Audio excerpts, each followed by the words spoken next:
chegamos. Aonde já paguei? Belzonte.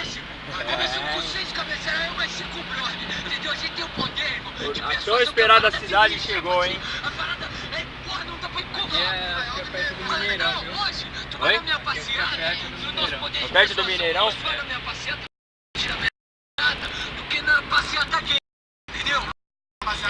Coisas de cidade grande.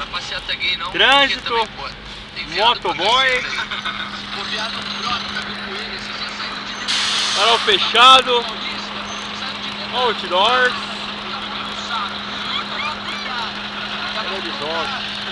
Ei, amigão! Ei, amigo, por favor. Aqui já é Belo Horizonte já, né? Já pertence a Belo Horizonte? Qual que é o nome dessa avenida? Como? Mazola. Amazonas.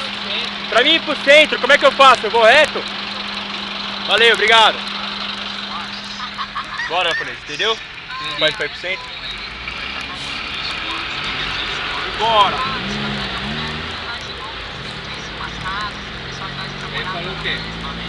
Aqui é a Avenida Amazonas. Nós estamos indo para o centro da cidade. Não é uma espática, a gente na verdade não é daqui. Salgado Filho. É o nome do Mineirão, não é? Salgado Filho? Aquela placa lá que passou, você viu?